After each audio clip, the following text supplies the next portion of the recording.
what is the function that people have to be separated from their family? What function does it serve that people can't get jobs and employment in prison? What function does it serve that people don't have access to heterosexual or even homosexual loving relationships? What purpose does it serve to put people in small living quarters, right? And so we have to. So I ask people, what is the outside of you want people to suffer, and like what function do you have?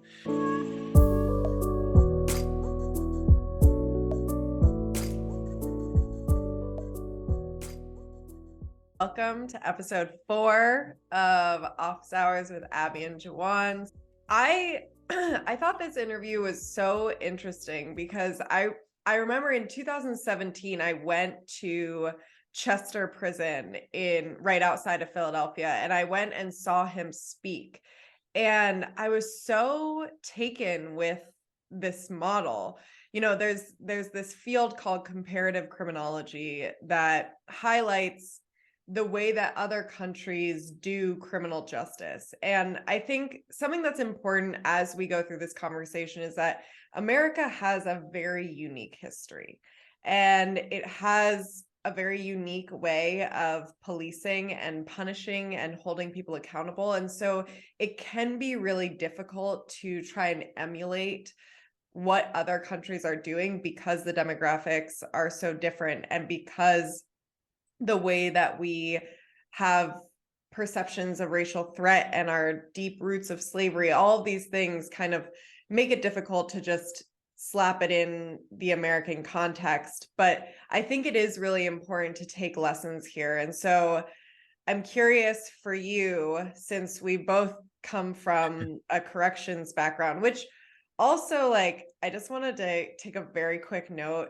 that I really think we need to move away from the concept of corrections, because the term corrections, it insinuates that people in prison need correcting, which takes the onus off of the system, and B, it implies that it is correcting, and it's not, right? Like, we know that in America we have about a 70% recidivism rate, so it's not correcting at all. So I think we need to move away from corrections. I like to use carcerality or carceral systems. So you and I both come from a carceral system background. And so I'm curious if you can give our viewers what you see as the origins of prison in America. Yeah, well, I was fascinated when I was listening to the podcast. It seemed that you and Idol Hodel, I don't know if I said that right, but say that 6 times. It seemed like you knew each other. So I was trying to figure out, how did they meet? Did you go to Norway? I was like, I heard the trip, but it was great. And I think the problem that we have, we talk about the origin of prisons.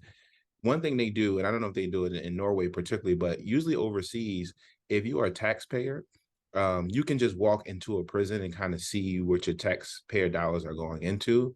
And I find the problem about talking about prisons, whether it's reforming or abolishing prisons, is that it's often hard to talk to people and they have no experience about how prisons are organized and never not been to a prison. Not to say that people can't theorize with you, but it's like, it's the problem. Like if you had a hospital or if you're talking about schooling, certain things you just can't understand. And so I think anytime we talk about reform or abolition, a lot of times might say, oh, that's a crazy idea or that's a crazy thought, because it's really hard to have the conversation if you haven't gone to a prison or kind of had any experience with somebody who had a lived experience and went through that process. I'll start there with the origins. And my first kind of understanding of prisons actually came from my father. My father is a correctional officer. He's going to actually turn 60, I think, next week, and going to retire in the summer. So almost over 35 years of kind of in the correctional space. And it was the first time where my dad would come home. People who he actually supervised in the prison came home to live with us. I would hear these stories about people being chess wizards, and my dad would get his hair cut. And I always, from a young age, even back then, I was born in the 90s, before we kind of I had any critique or knew about the carceral system. I was interesting because I always thought prison is where the bad people go, where the scary people go. And me and my dad, we didn't have conversations about this when I was younger, And so I was trying to rectify as a little boy. I think I was 7 years old. So this is early 2000s, where if prison's the bad places where to go, how come I'm hearing all these stories? And I don't think my dad would identify as a prison abolition, but I learned really early on that people who go to prison are not monster people. They're like essentially people. They're lawyers, they're barbers, they're financial accountants, they're people who have these great skills who succumb to these situations, and they have all this ability to change. And so that's kind of like my unique origins around prisons. But one of the things I think before we even have a conversation about abolition and reform is for us to understand really where prisons come from. And to let people know we lived in a world without prisons, right? That was a thing. Prisons weren't always here. They didn't come down from heaven and instructed where, and also the early fathers of the classical school, we call it criminology. These were individuals, basically philosophers, reformers. You can maybe consider abolitionists. You can make a case for that, where basically the state and the church were torturing individuals. There were barbaric conditions. There were inhumane conditions. And basically, we lived in a system where kind of women and children were kind of housed and tortured together. And they came up, especially Beccaria and people like Bentham, these philosophers said, we need a system of efficient justice where people shouldn't be tortured. They shouldn't be maimed. Shouldn't be this barbaric treatment. There shouldn't be kind of clear laws for people should know what they're going to get in trouble for, not just kind of, hey, we think you're a witch, so we're going to burn you today. And so basically, we get the first kind of carceral space really in Philadelphia. Philadelphia has this rich history with the Walnut Street Jail. And basically, the Walnut Street Jail kind of was trying to get some of this order to kind of go in our country to figure out how do we do this. And the Walnut Street Jail is interesting because it was the kind of first type of carceral space. What's interesting is that women, children, and men were all housed together. And basically reformers and people were thinking about spaces said, you know what, I don't think that that's the best way to produce good citizens. And so you had an organization called the Philadelphia, what would be now known the Philadelphia Prison Society. They used to be known Philadelphia for Alleviating Misery of Prisons, people like Benjamin Franklin and some of the founding fathers. And they commissioned an architect to build the first penitentiary in the nation, which is Eastern State Penitentiary. And what's interesting, they had thoughts to build a Western penitentiary. I think it was supposed to be in New Jersey, but Eastern was built off of this kind of panopticon design, this idea that people would make penance for and be reflective about the crimes they did. It was only single cell. And that's just to say that I want people to know why that is important, just to say that prisons are human institutions, right? They're man-made institutions. And so if we can build them, we can imagine new structures, we can kind of tear down structures. And that's what I like to talk about in terms of abolition, not just to say, hey, we want a world without prisons or we want a world without consequences, to let people know that we constructed prisons, right? If we have a problem in our society, people got together and we're thinking about how do we produce citizens. We've gotten away from that because we think about punishment, we think about certain types of crimes, certain type of people who go to prisons. But the origins of prisons were people who were getting together and saying that we needed some type of accountability, we needed some type of structure. And at the time, that was the best solution.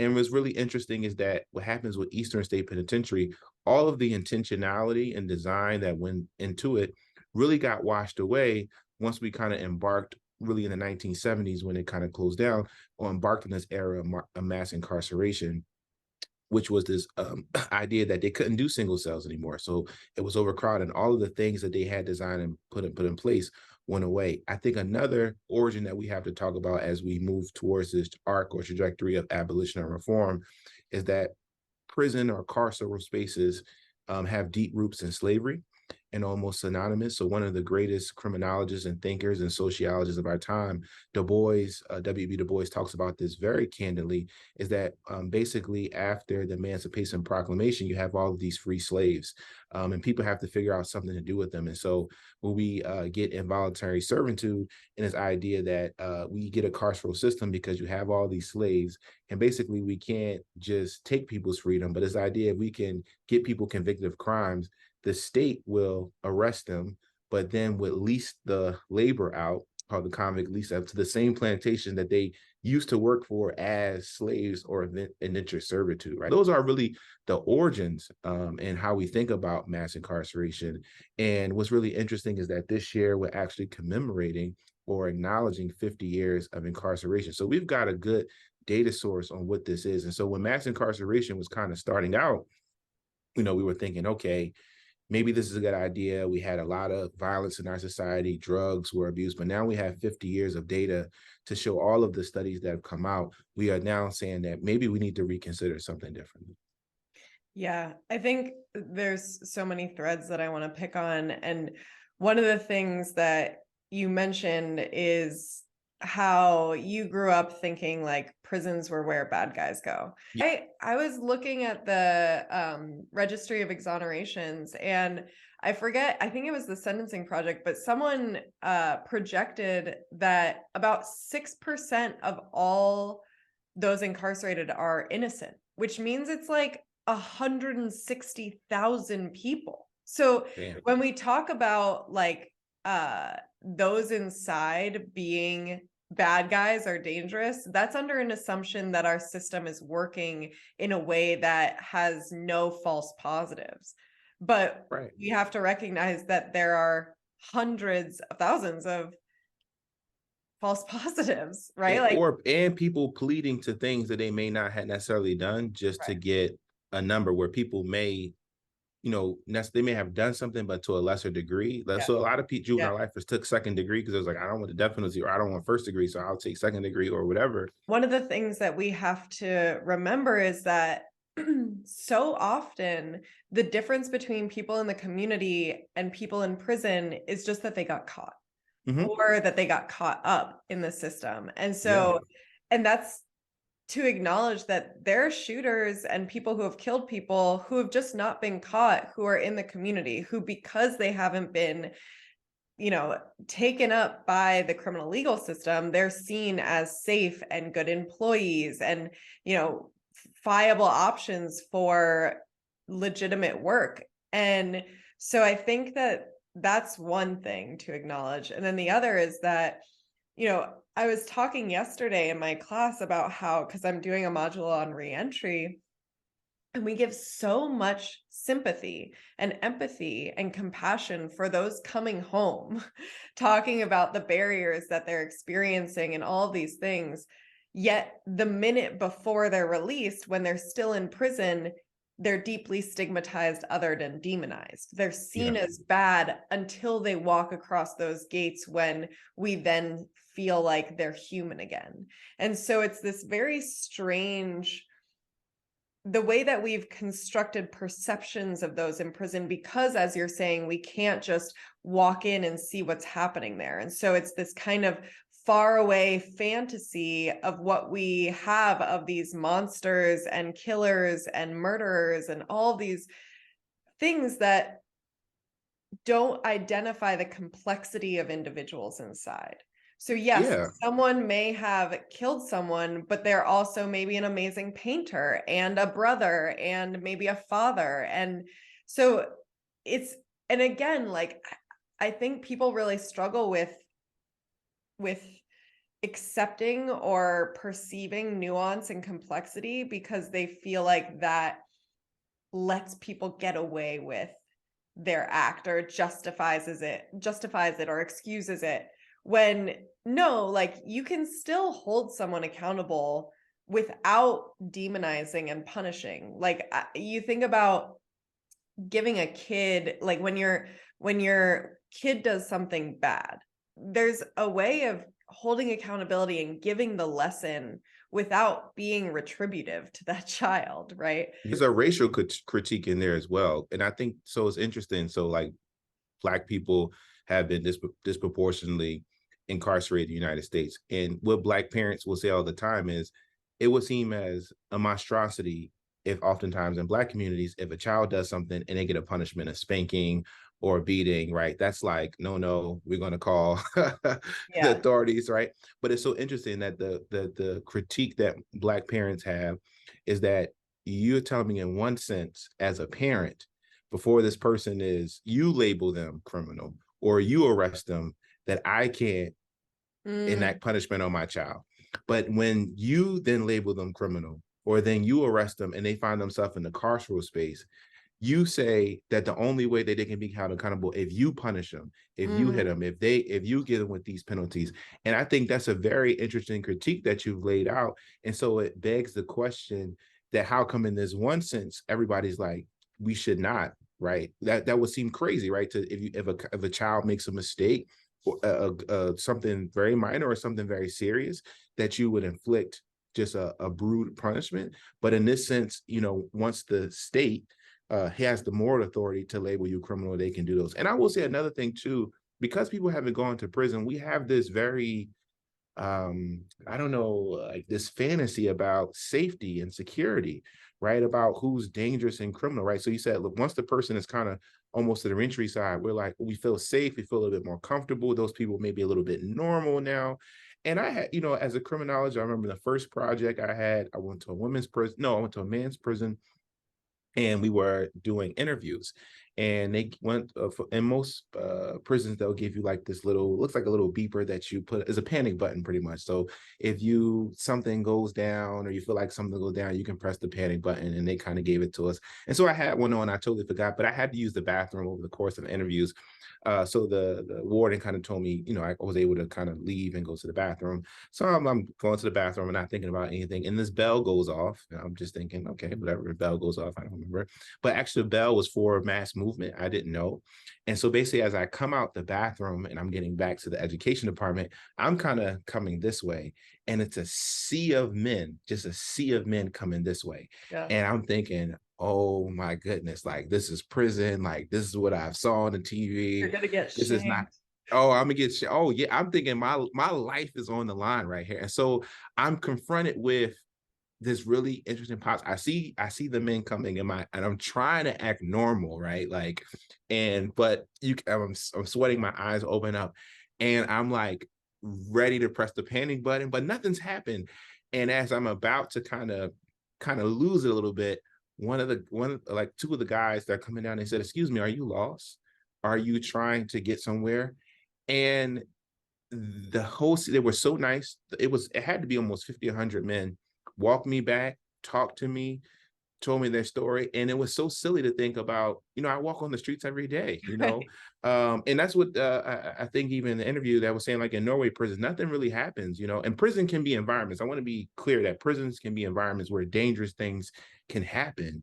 But the same thing, like in any group setting, people are not just going to run up to you and beat you up or do all these things. But it was in that moment when I realized that I had this fantasy about security and safety. And only when you kind of go to a prison that you understand that, like, oh, you realize, oh yeah, why would they just beat me up? Like we're all human, like we're all regular people. Like I didn't do anything to piss anybody off, like I didn't do anything. But it's only when you kind of get that understanding of being in those spaces that you really kind of understand those particular nuances. Yeah, it's really interesting too, thinking about how we think of prisons as a dangerous environment, and Mhm. that's like an accepted, Yeah. like it's kind of crazy that we are so okay with putting individuals in what we think is a dangerous setting. Like we just kind of accept that don't drop the soap, it Yeah. happens in prison, and Yeah. we accept that people are getting shanked, right? Like this is just like common knowledge, even though violence in prison does not really happen that often. It is a perception that we accept. And it's crazy to think that our belief that would allow people to be better citizens is to put them in a dangerous setting for like 5 to 10 years. Like Yeah. that's crazy. And one of the things when thinking about mass incarceration, so you gave a great overview of how prisons really first started in our country, and then we see the rise in mass incarceration, which, as you say, is built on a lot of false data. So Hmm. we have a lot of false data about super predators, which we know is baseless. And we have this idea of, um, you know, needing long prison sentences. And this really coincided with the war on drugs. So we see a massive Yeah. increase in people being incarcerated for drug use and drug distribution at the time that we see a rise in crack cocaine use in Black communities and the criminalization of that.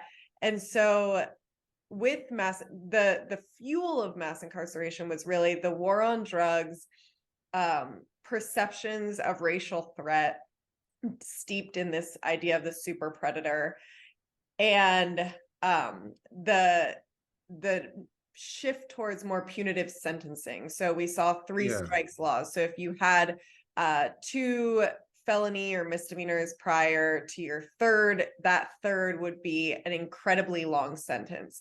Or we see mandatory minimums. And so people have these incredibly lengthy sentences for, I think about the fact that so many of the men that I know who have life without the possibility of parole are there for second degree, or not second degree, felony murder. Yeah. And people don't understand what felony murder is, but felony murder, for those who aren't familiar, is essentially you're not the shooter. You're not the shooter. Yeah. Right. Or you don't have the intention. You don't have the intention that you were actually going to kill. So basically, I could say, I'm going to go to Abbie's house right now, and I love those plants, and so I'm going to rob her for all those plants. But in the commission of taking those plants, I push her on the ground, and 3 days later, she dies in surgery. And I always tell people there's a lot of diversity in acts of homicide, meaning that these are not the people who went to Michigan State and shot up a school. These are not the people that went to the mall in Texas. These are not those individuals. And it's so funny that even when we think about those individuals, like you think about the Michigan State person, or I think somebody, the man who shot up, I forgot the area, but it was like a in Black Buffalo? Area. In Buffalo. He got a life sentence. Yeah. So you could shoot up several people and get a life sentences, or you could be a person where you're a rival gang member or not have the intention to kill and get a life sentence, which is really interesting. One of the things too that people always say, which is interesting, when you say, whether you talk about reforming or abolishing, what about the rapists and the murderers, right? And I want to tell people that when we talk about the fuel of mass incarceration is built on faulty science, I'm going to give a primary example of like why this is really ass backwards. Like, so basically in 1997, there's a case called the Central Park Five. Yeah. Central Park Five is everything that you talked about: war on drugs, super predators, high violent crime rates with young people in New York, inner city. And Central Park Five was a case, you can look it up, they're exonerated now and they give talks all over the country. But it was this idea that it was a white woman, she was actually raped, physically raped in a park in New York. And it was pinned on 5 Black teenagers. Donald Trump at the time took out an ad, and people all across the nation said, this is what we're talking about. These young people who can do these acts of violence and are raping white women in the park. And that was the impetus for really fueling the mass incarceration movement. This is why it's built off faulty evidence.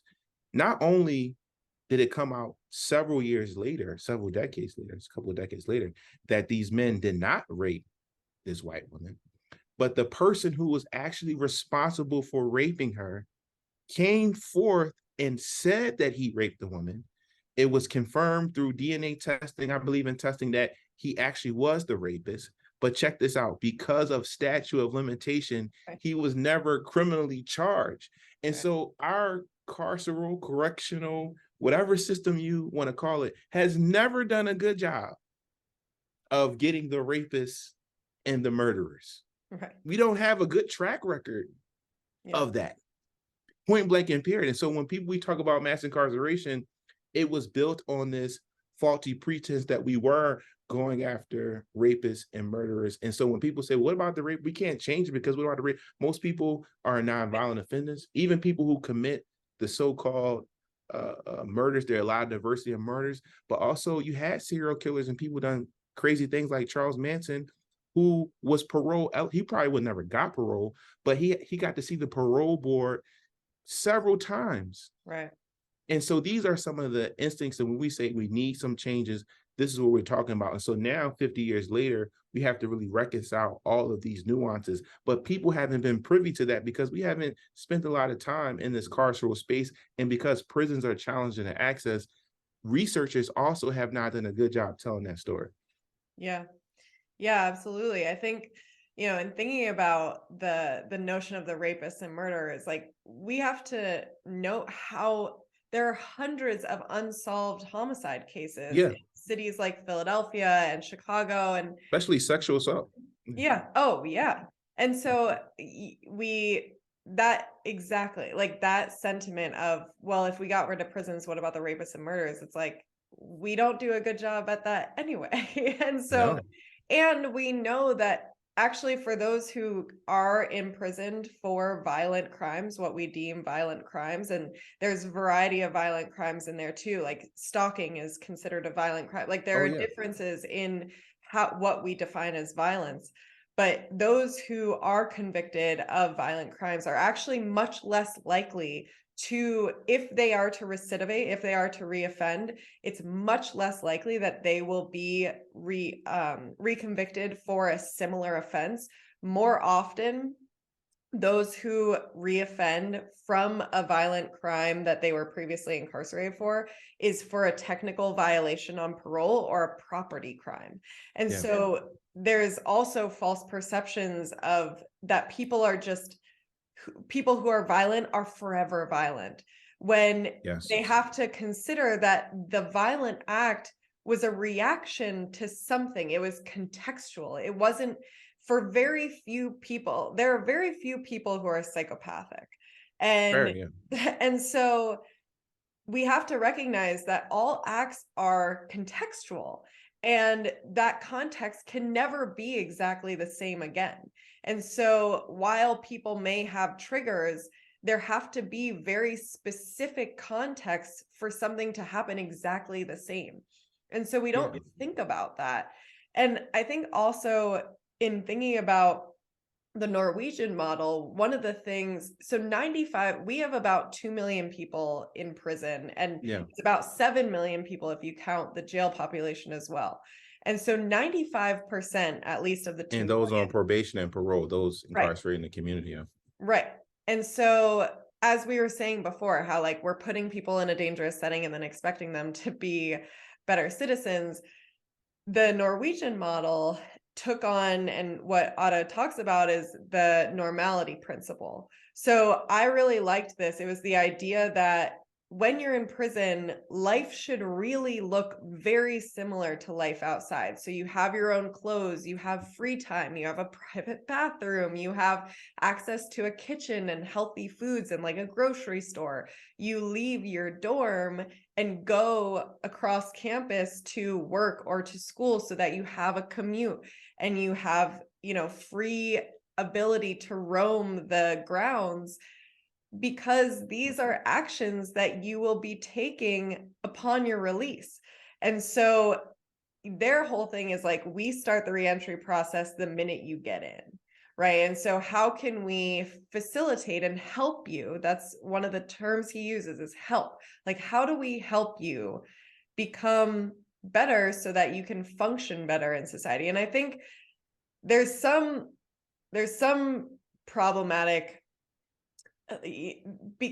that kind of perpetuates the personal responsibility narrative, where it doesn't necessarily take on a systemic exploration of what are the things, because it doesn't just take making someone better for them to not engage in criminal behavior, right? Like it takes a support system, it takes a police not seeing you as a threat, it takes supportive housing and meaningful, long-term, sustainable, well-paying employment. And it takes a lot more than just like being a good person, because there are plenty of good people who are down and out because they've been fucked by the systems that they're a part of. And so we have to recognize that individuals who engage in illegal behavior are no different in that way.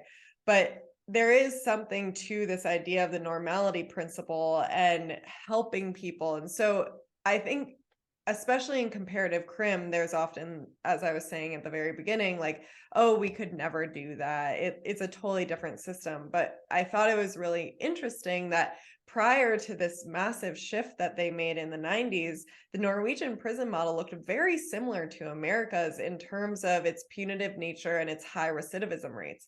And then they had this shift in the 90s from the prime minister where they started to change the way that they were going to perceive those in prison. They started focusing on help rather than punishment. And they moved the role of the prison guard away from just security and into case management. So now they actually had to be invested in the well being of those incarcerated, which meant that they had a stake and they wanted them to do well, and so they were willing to resource and support these individuals throughout their time, which we see is a huge, I mean, you think about just support in general, like if you have someone who takes you on and cares for you, that's going to change your Yeah. self perception and the way that others perceive you as well.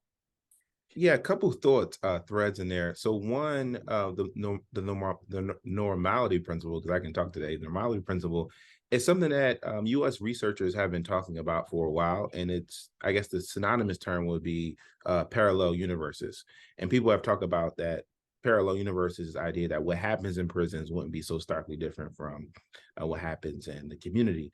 And so we oftentimes I always ask people, if we think about the normality principle or we think about parallel universes, outside of, because we don't want to make prisons fancy hotels, or people need to suffer, what is the function that people have to be separated from their family? What Mm. function does it serve that people don't can't get jobs and employment in prison? What function does it serve that people don't have access to heterosexual or even homosexual loving relationships? What purpose does it serve to put people in small living quarters, right? Mhm. So we have to, so I ask people, what is the, outside of, you want Mm. people to suffer, and like what function do you have?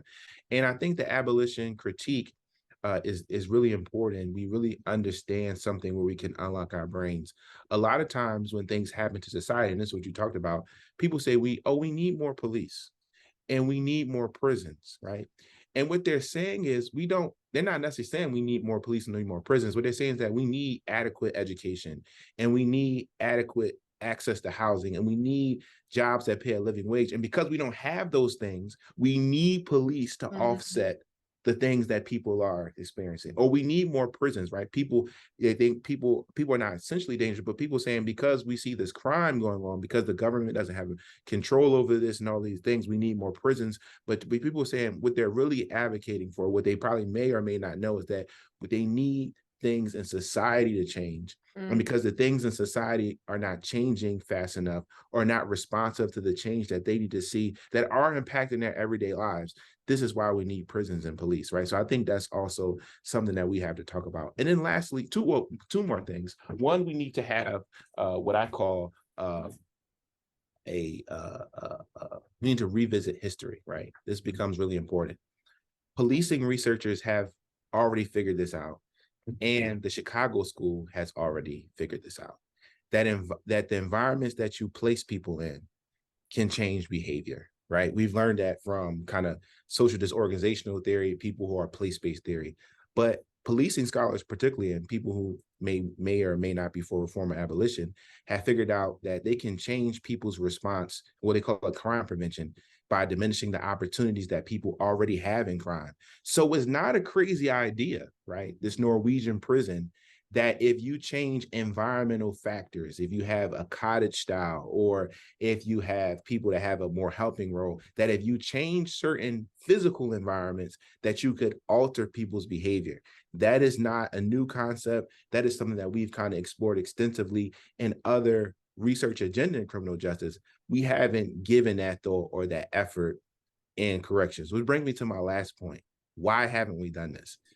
In the interview, I thought it was very interesting when you asked, are there any kind of racial things or over representation? And it was funny because he was like, no, people are just kind of white like us. And I wonder if the reason why people are so willing to help or Mhm. have a different perspective is because the people do look like them.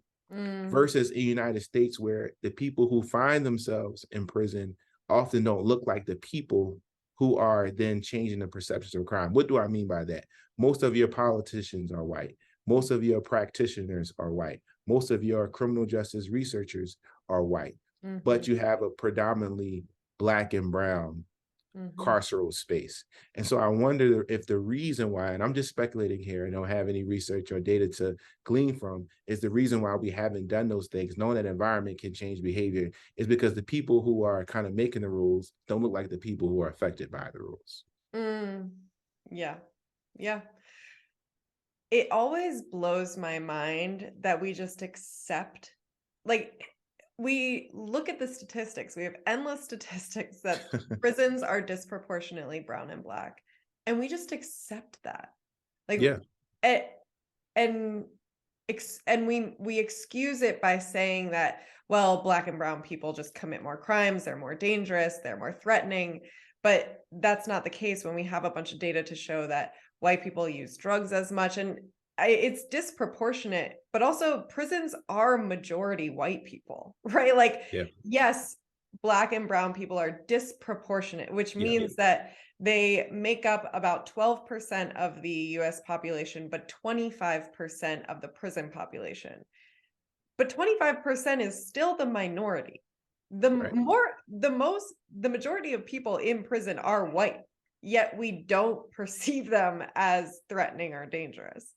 And That's so true. we have to question that too, right? And so I think I think your hypothesis is probably correct, right? Like, I Yeah, think that that's one of the critiques of comparative criminology is like, we have a unique system in America. And when we say unique, we mean racist. And so we have a racist system in America. And this is really why we can't just take a Norwegian model, which is yeah, more a white model. It's like the opioid crisis versus yeah, crack, right? Like, we saw how we were willing to give more empathy and care and medicalize the opioid epidemic because it was predominantly white people being affected.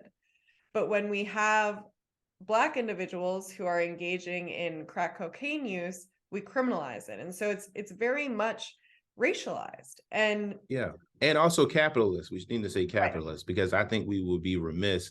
I think anytime you mix race Yeah. with money, bad things always happen. And so we often have to realize that prisons are billion-dollar industries. People make goods and services in prisons. They get charged nominal rates. And some and so that's why I said when people say we need prisons, in some rural areas, right, where either coal mining towns or other source of revenue streams. In Pittsburgh, they had steel, or in Detroit, they had the car industry, and places where they used to have economic benefit, certain factories are not there. Prisons serve as a good model to stimulate economies. Also, prisons have been used for prison gerrymandering and political advantage.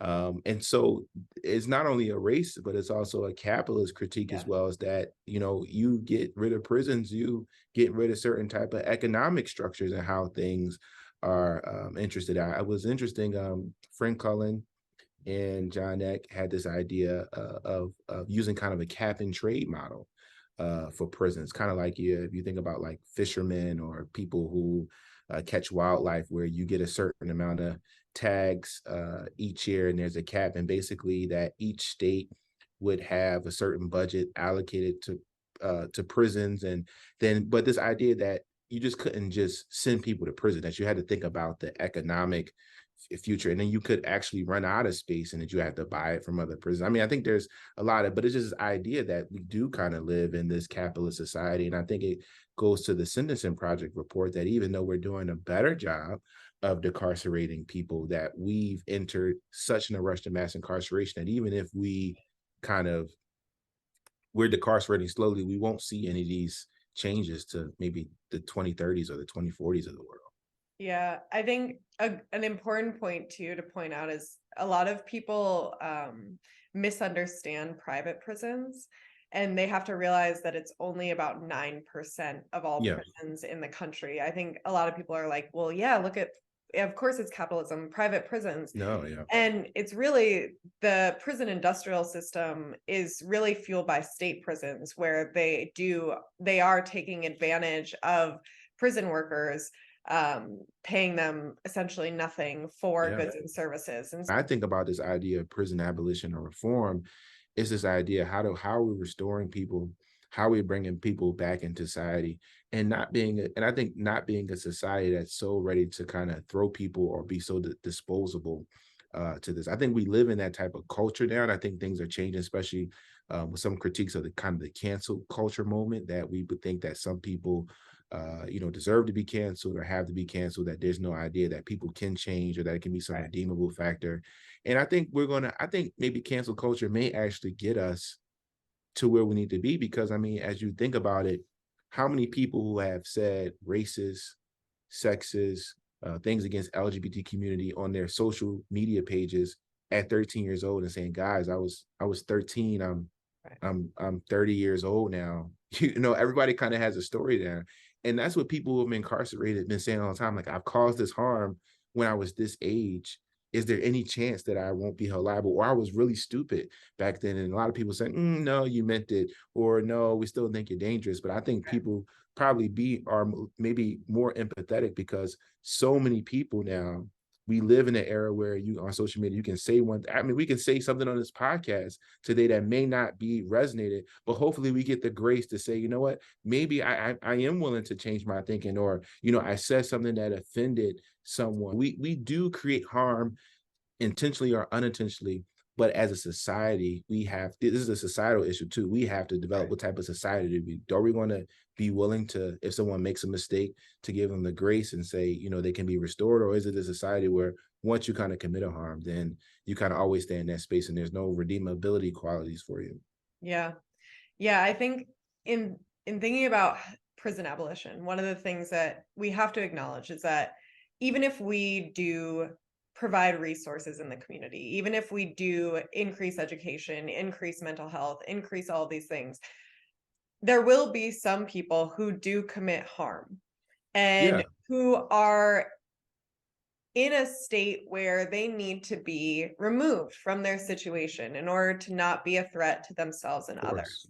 And so as I was in this interview with Audie, like, one of the things I was thinking about is like, oh, in thinking about prison abolition, this model could be implemented in the abolitionist agenda, where we would put those individuals for just the time that they need to be resourced and supported and understand the needs and try and get those needs met, would be something like this, like a humane space that looks like the outside, that isn't punitive in its perception of the individual as bad or wrong, but understanding that those who are in this space are in need, right? And that's the perception. And the goal is not to punish, but to meet those needs and provide resources and supports. And so I was thinking, oh, like, this is what it could look like in an abolitionist world where we don't have prisons that are built with cages and bars and at such a distance from the communities that individuals are coming from and family. This is what it would be. Not prison and not to punish, but for those who we recognize are in a mental health crisis or in a state where they are a direct and immediate threat, we would send those individuals, or like, I don't know the terminology to use to not be shitty, but like, those individuals would then be placed in this setting where their needs are then met, because Yeah, that is an inevitability, right? Like, there are people who are in such a unresourced, unsupported state where their issues have not been treated, that they are a threat to themselves and others. And so what can we do to keep themselves and others safe within this abolitionist framework? And I think that this is cool and interesting solution to try. Yeah, I try to even be like open-minded, but I just feel like there's no conversation we really can have when you really peel back these layers to kind of keep this thing going, you know? So it's like, and yeah, I don't feel safer, right? Like I don't, No. feel safer. But I think the issue is that we can't figure out a way to solve poverty, so we need a prison. But we can solve poverty like I that. mean, yeah, we can. We if we I choose to know, do we it, just yes, we won't. can. We We can. just Yeah, fucking we'll do won't. it. We'll do it in Africa, and we'll do it in Yeah. like parts of Indonesia, and whatever. But we won't. We can't do it. We can't do it here, right? We'll go to like some remote third world Where they're country not a to threat to our right, success, right? Like right. they wouldn't come on our scene and No, be potentially taking our jobs. no, They're at an arm's distance, so we can help. right. And then also, it's so funny that like I think a Republican put in a proposal to abolish the U.S. Department of Education. So it's so funny that this theory of abolition is not a democratic tool. It's Right. not a left tool. It's not a right tool. That abolition is like, it's almost an essential right to, like, it's in the fabric of the ideal of America. Even, we think about protesting, right? And I was reading this book about Thomas Shelby. He talks about, how we got to this country is that we felt like we were being oppressed, and we had a war with Great Britain. And then also people also feel like their rights with the Confederate States feel like their right was oppressed, and they started civil war. So revolution, Right. the term revolution and revolutionary war and being a revolutionary is not even a black thing. It's not a critical thing. That's an American thing. Like Totally. we've grown up and we saw that, and I always say like abolition is not left thing. It really is an American thing. Like, like people have been Mhm. abolishing systems for a long time. I don't think, maybe some people have critiques about what that means, but I mean, they abolished Walnut Street Jail, they created Eastern State Penitentiary, Right. they abolished that, made mass incarceration. Like we abolish things all the time. We just don't think about it as abolition. But when you want to abolish the IRS or you want to get rid of the US Department, it's like, oh, okay, yeah, it's like causing it doesn't make sense, right? IRS is like, why do every year people got to scramble for their W-2s? And then like you and I, we pay taxes, but we don't know if we want to owe, or then they criticize us if we get something late in the mail and then we didn't report it. Like, so you like infringing on everyday citizens' rights. Like, I'm paying money and I shouldn't, this burden shouldn't be on me, right? And so people are, saying we should abolish it, and it's not crazy. Yeah, absolutely. Well, I really appreciate you all for listening. Juwan, you were kind of on fire this episode, so thank you for I like your talking about insight. prisons. But thank you all so much for watching, and please, please subscribe, like, share with everyone you know, put the bell icon to get notifications of new videos, and we will talk to you next time.